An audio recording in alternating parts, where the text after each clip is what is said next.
eBay Fulfillment als Pendant zu Amazon FBA und was dahinter steckt, nach dem Intro.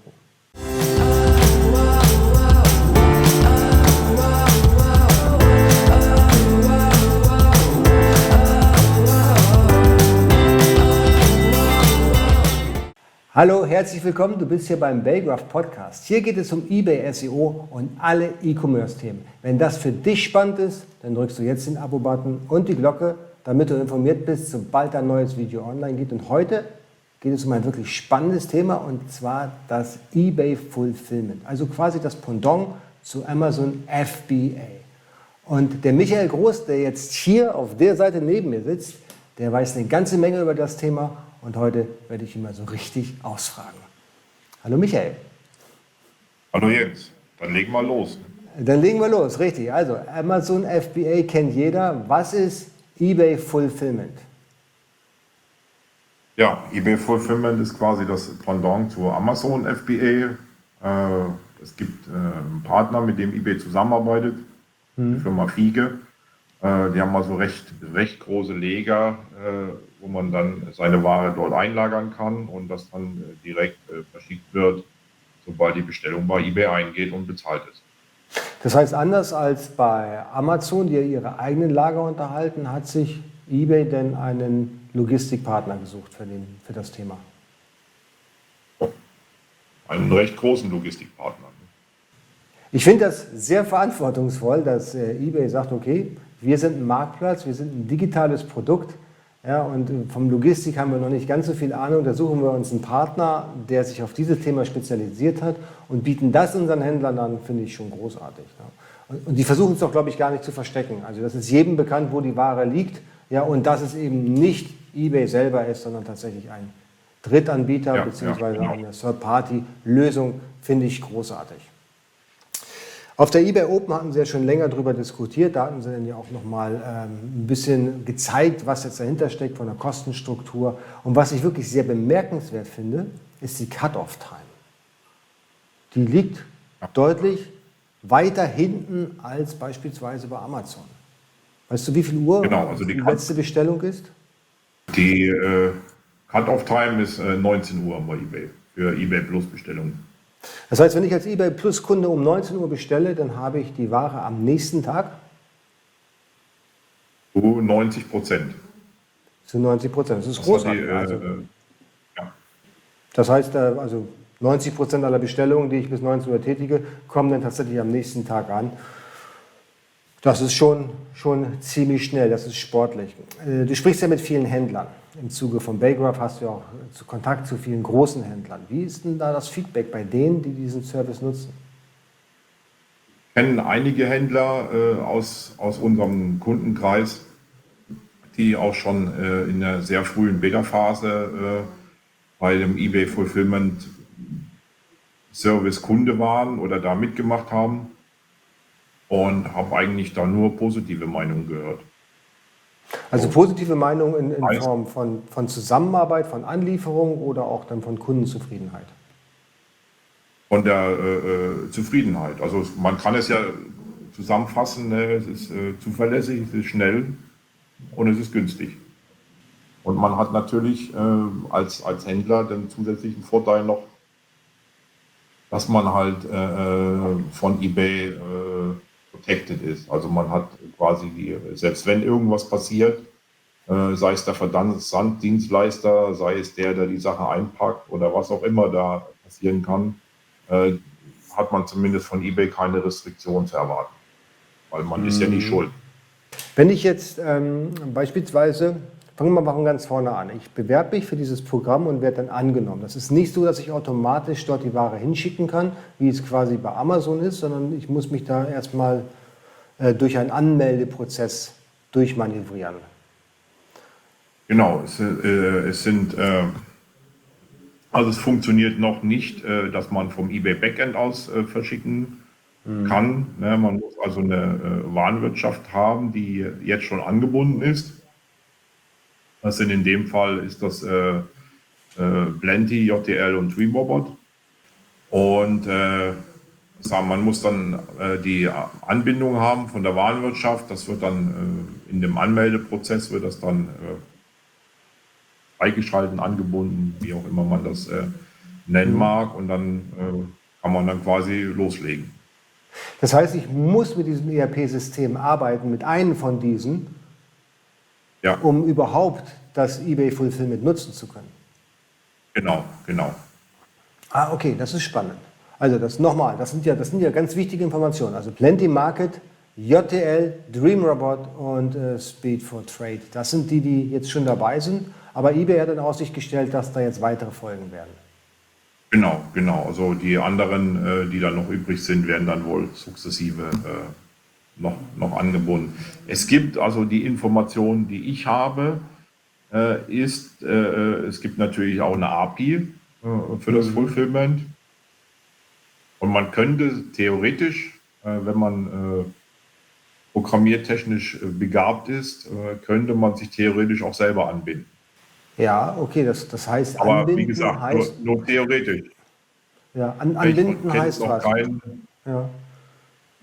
Ja, dass man dann quasi, dass man sich selber eine Schnittstelle schreibt, wo man die entsprechenden Daten, die eBay braucht, um das zu handeln, dann quasi selber zu eBay gibt. Aber wie gesagt, das nur in der Theorie. Ne? Das ist die API, die es gibt, die angebunden ist. Und die Information, die ich bekommen habe, dass das auch funktionieren soll. Ich kenne allerdings noch keinen, der das so umsetzt. Aber es Also gibt die, natürlich auch, gibt dann bestimmt auch den einen oder anderen Händler, der mit seinem eigenen System arbeiten möchte. Es gibt ja auch viele Händler, die nicht auf die gängigen ERP-Systeme setzen, weil sie einfach was Spezielles brauchen.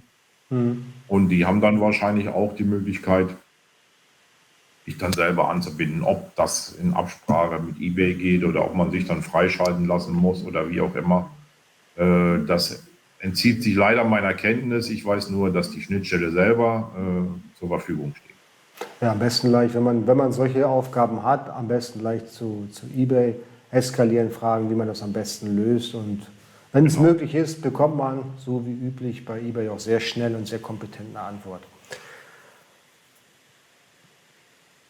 Es gibt eben die Restriktion, dass du einen von diesen ERP-Systemen brauchst. Es gibt aber auch noch andere Probleme bzw. andere Voraussetzungen, dass du beim Fulfillment oder bei eBay Fulfillment mitmachen darfst. Zum Beispiel ich persönlich wäre auch dabei gewesen, schon bei der Beta-Phase 2018. Allerdings hatte ich nicht das richtige Produkt.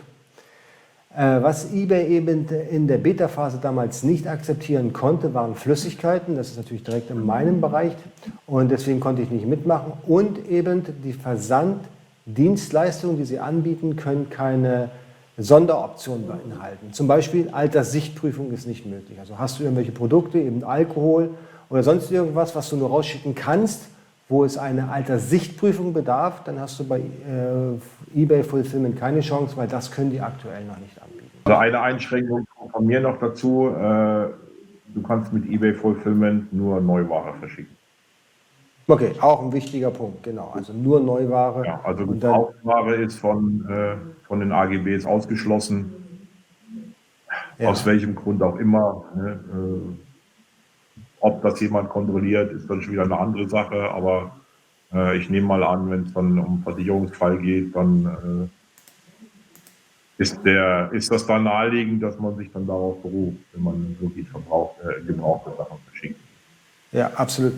Ja gut, man kann sich ja vorstellen, wenn die Ware gebraucht ist, war der Karton eben geöffnet, nicht im Original versiegelt und dann, ich will es niemandem was unterstellen, aber da könnte natürlich jemand reingreifen, ohne dass man es merkt, ohne dass man beweisen kann, dass die Ware auch wirklich schon drin war. Also das ist schon tricky. Ich kann das komplett nachvollziehen, ne? Dass man das halt nicht möchte im Bereich der gebrauchten Artikel. Weil das ist einfach, ich sag mal, wenn die beschädigt sind, ist halt schwierig dann zu beweisen, wer hat was jetzt beschädigt, war es vorher beschädigt, war es eben nicht vorher beschädigt. Ja gut, ich wollte es gerne mal ausprobieren, ne, mit einer Handvoll Uhren, um da nicht nur drüber zu reden, sondern auch um eigene Erfahrung zu sammeln. Und dann hat man mir halt gesagt, nee, du bist ja einer, der mit gebrauchten Uhren handelt und das schließen unsere AGBs aus. Okay, das heißt aber, du hättest jetzt schon dabei sein können. Ich hätte schon dabei sein können, ja. Ich arbeite ja selber mit JTL Und die sind ja, glaube seit September, seit der eBay Open, nee, entweder seit der Connect letztes Jahr oder seit der eBay Open angeboten. Ich glaube seit der Connect oder irgendwann dazwischen. Das war ja kurz Seit der Connect, genau. darauf und hatte mich dann auch angemeldet. Und dann kam halt die Einschränkung, dass es bei mir leider nicht funktioniert. Okay, schade. Wäre auf jeden Fall mal spannend gewesen. Genau. Ich kann ja auch nicht dabei sein, wie ich vorhin schon erklärt habe. Aber wir kennen ja einige, die dabei sind und da gibt es durchweg positive Erfahrungen. Wir von Baygraph sind ja sehr SEO getrieben. Das heißt eben die Optimierung des Listings, damit man möglichst weit organisch oben steht. Jetzt kommt natürlich die Frage, wie wirkt sich das aufs Ranking aus? Wir wissen ja alle, dass es bei Amazon einen ganz klaren Vorteil gibt für die Produkte, die eben bei Amazon im Lager gelagert werden und rausgeschickt werden. Ja, das FBA wird immer bevorzugt zu den Listings, die eben vom Händler verschickt werden. Wie ist das bei eBay? Also ich habe hab das versucht rauszufinden mit Kunden, die ich kenne.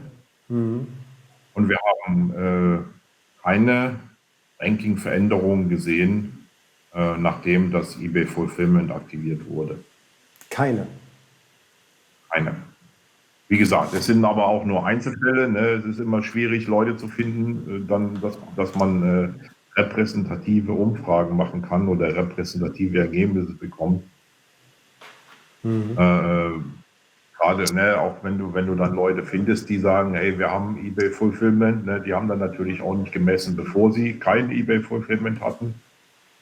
Das ist immer schwierig, da valide Ergebnisse zu bekommen. Aber da, wo wir es messen konnten, da haben wir die Erkenntnis gewonnen, dass es eine Ranking-Veränderung gegeben hat.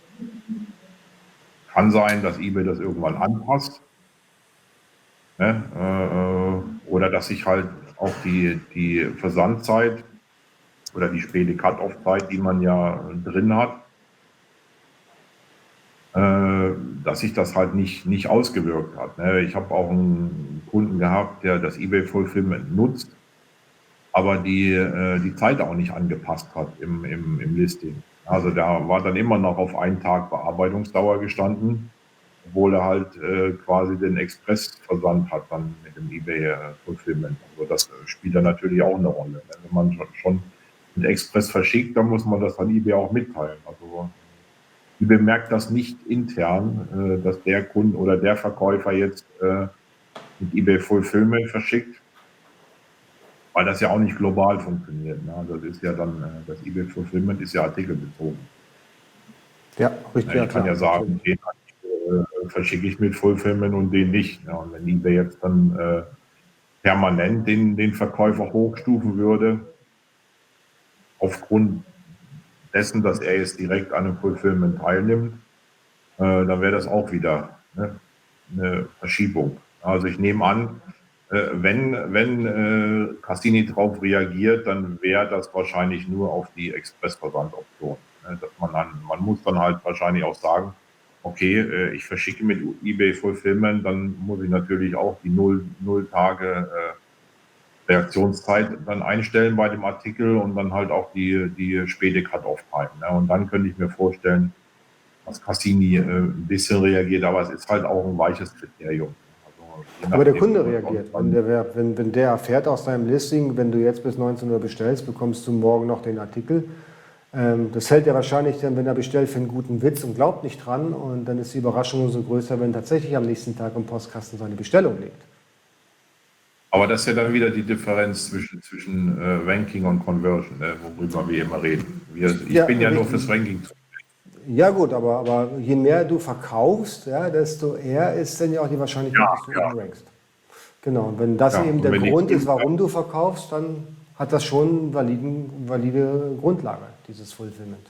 Ja, wenn die Kunden dann noch so überrascht sind, dass sie dir dann gleich eine gute Bewertung reingeben, dann ist das natürlich auch wieder ein Ranking-Faktor. Umso besser, richtig, ganz genau. Jetzt haben wir ja immer Kunden, das hatten wir vorhin schon ganz kurz angesprochen, die ja immer irgendwie rummeckern und manchmal gehen ja auch dann bei eBay Fulfillment Pakete verloren und dann gibt es eine schlechte Bewertung und der Kunde macht einen Fall auf und beschwert sich dann wirklich maßlos. In dem Fall hat man ja selber gar keine Schuld, man nutzt ja das Fulfillment dann durch eBay, bedeutet dann in dem Umkehrschluss, dass eBay diese schlechten Bewertungen nicht zulässt und gleich löscht? Oder wie ist das zu verstehen? Definitiv. Also es greift voll der Verkäuferschutz und auch der eBay-Kundenservice. Also wenn der wie gesagt, ich habe auch den Fall da nicht gehabt. Ne? Ich muss auch kann nur das weitergeben, was mir gesagt wurde. Ne? Also wenn der Kunde dann beim eBay-Kundenservice anruft und sagt, hey, da ist was schiefgelaufen, dann kümmert sich natürlich auch der eBay-Kundenservice dann um das Ganze und sagt nicht zu dem Kunden, ja, ruf mal bei dem Verkäufer an, ne, dass der dir erklärt, dass das mit eBay verschickt wurde, sondern wir, eBay, erklären dir das gleich selber. Ja, und dann ist der Kunde dann auch ruhig, weil er dann weiß, wer Schuld hat. Ja, okay, alles klar, ja. Hört sich auf jeden Fall spannend an. Das heißt, man ist dann doch schon etwas abgesichert, wenn man das Fulfillment nutzt.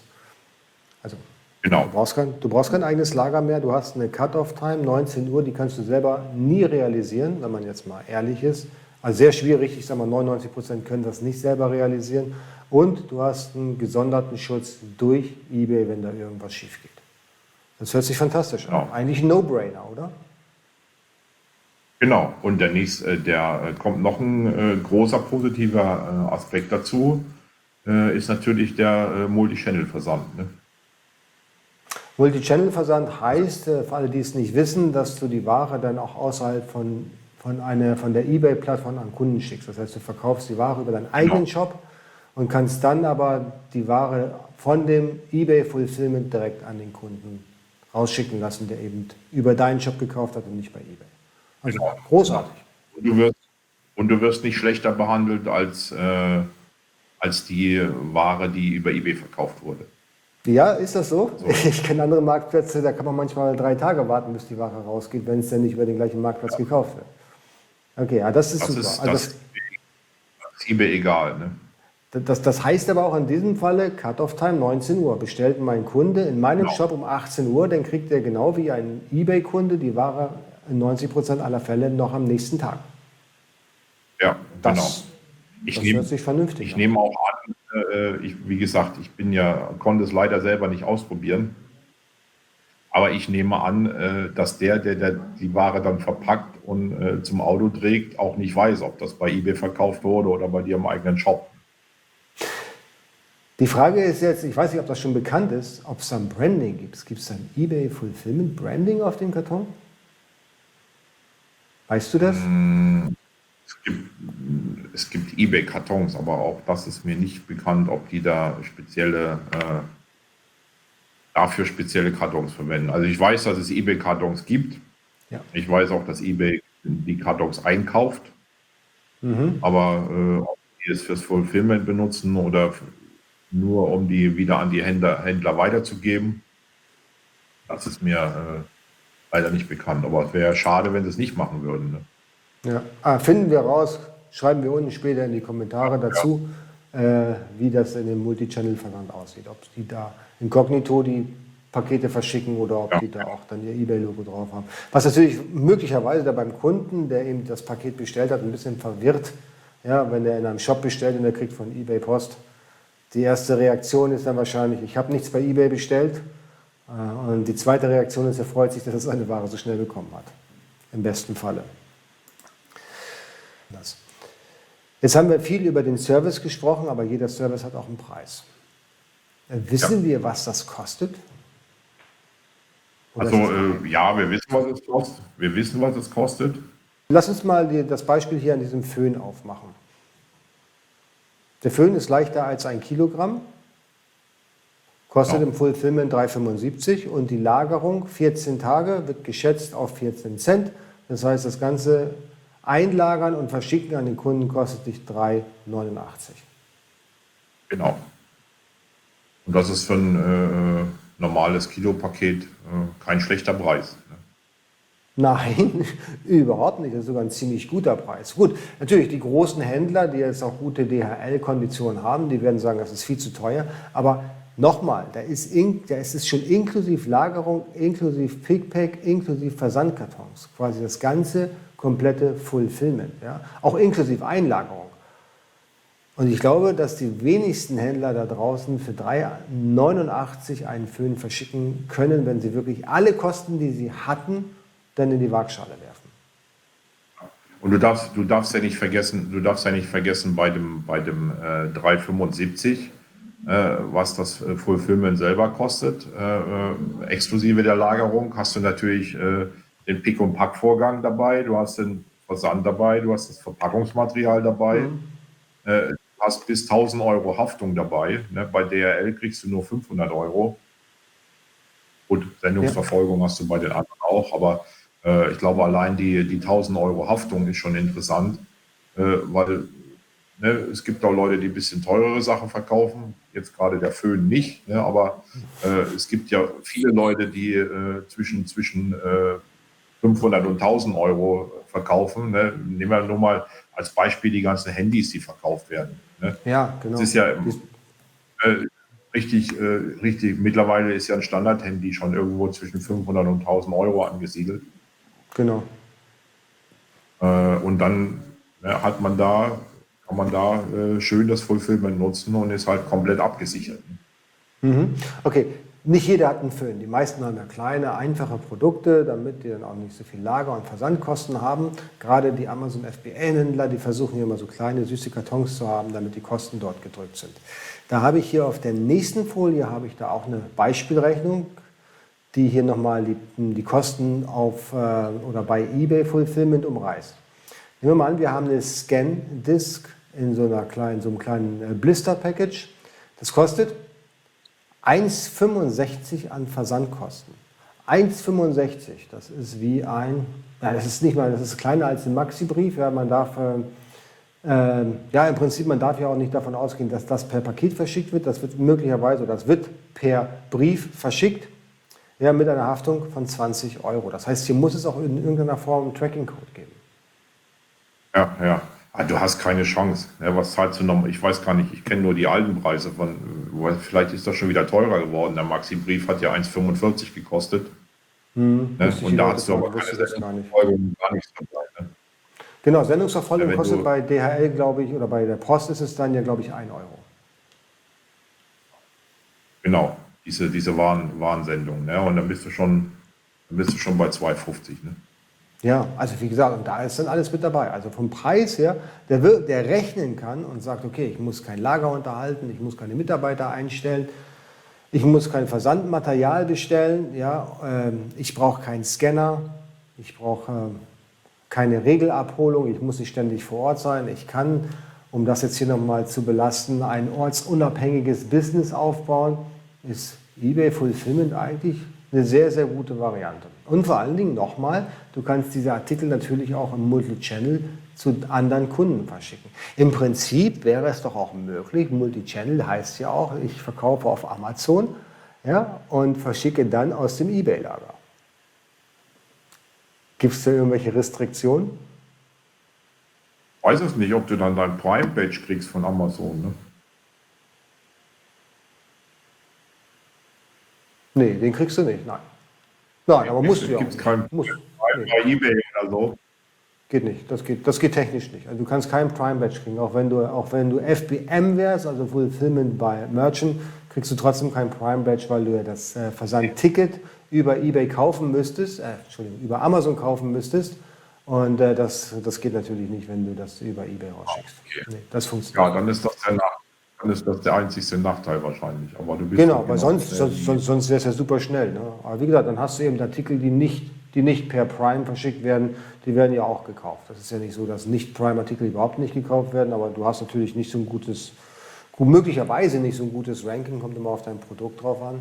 Aber grundsätzlich wäre das ja möglich, ne? Dass ich eben beide Kanäle, beide Marktplätze damit bediene, also eBay und Amazon. Und das zu einer schnellen Zeit, also mit einer schnellen Auslieferungszeit. Das ist eben bei Amazon nicht so. Also bei Amazon, da braucht man uns nichts vorzumachen, wenn die gerade Stoßzeit haben zu Weihnachten, dann bleiben Multi-Channel-Aufträge gerne mal 2-3 Tage liegen. Und das kannst du dir überhaupt nicht leisten.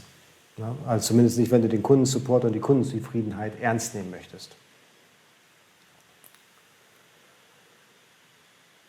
Gut, haben wir sonst noch irgendwas zu covern in dem Bereich? Also wir wissen jetzt, was es kostet, dass es günstig ist, dass daran jeder teilnehmen kann, der das entsprechende ERP-System hat. Ich kann die nochmal vorlesen. Das ist Plenty Markets, das ist JTL und das ist DreamRobot. Die 3 großen sind schon an Bord. Ich wundere mich übrigens, dass Afterbuy nicht dabei ist. Weil die waren ja so ein bisschen am nächsten dran an eBay. Zumindest gab es mal Zeiten, wo die sehr nah dran waren. Gibt es da schon irgendwie eine Prognose, wann die teilnehmen? Also die sind auf jeden Fall dabei momentan. Ja, also die Okay. sind an der technischen Umsetzung Sind nicht vergessen. relativ zeitnah dann wahrscheinlich umgesetzt wird. Ne? Okay, sehr gut. Man muss wissen, welche Produkte man nicht über Fulfillment verkaufen kann. Also ich weiß, Flüssigkeiten geht nicht. Und Sonderdienste beim Versanddienstleister, wie beispielsweise Alterssichtprüfung, Einschreiben, Ident-Nachweis, das geht natürlich nicht über das Fulfillment von eBay. Ja, was wir noch erwähnen müssen, ist, wir haben noch nichts gesagt zu den Gebühren für den Multichannel-Versand. Das stimmt, genau. Also Multichannel-Versand kostet wie viel? Also bei den Briefen sind das 40 Cent und bei den Paketen schwankt das, geht auch bei 40 Cent los und geht dann bei bis zu 2 Euro, wenn es bei 31,5 Kilogramm gelandet ist. Da sollte man vielleicht nochmal schauen, deine eigenen Konditionen bei den Versanddienstleistern überprüfen und gucken, wo fahre ich eigentlich günstiger. Fahre ich jetzt hier mit dem eBay Fulfillment günstiger oder fahre ich günstiger, wenn ich selber verschicke? Und hier mal beachten, dass man die Personalkosten für das Fulfillment mit berücksichtigen muss, die Versandkosten mit berücksichtigen muss, Versandmaterial und eben diese technische Abwicklung wie Scanner zum Beispiel oder Labeldrucker. Definitiv. Und eBay hält halt die Hand drauf, wenn dir irgendwas passiert, wenn der Genau. Ware irgendwas passiert. Das kommt außerdem noch dazu und du bist geschützt vor jedem Kunden, der stunk machen möchte. Zumindest was den Bereich von Versand angeht. Und das sind aus meiner Sicht mindestens 80% oder 80% aller Fälle geht nicht um das Produkt selber, sondern meistens um den Versand. Das heißt Sachen, wo du eigentlich überhaupt nichts für kannst. Ja. Gut, alles klar. Dann würde ich sagen, vielen Dank, Michael. Super spannend. Und wie gesagt, wenn ihr Produkte habt, die qualifiziert sind, wenn ihr ein ERP-System habt, was qualifiziert ist, probiert es einfach aus. Ja, ich will jetzt nicht sagen, probieren kostet nichts, ne, kostet ein bisschen was, aber definitiv kann man schauen, ob einem das weiterbringt oder nicht. Und wenn es was weiterbringt, dann auf jeden Fall benutzen. Großartig, alles klar. Wundervolles Schlusswort. Macht's gut, bis dann. Tschüss. Tschüss.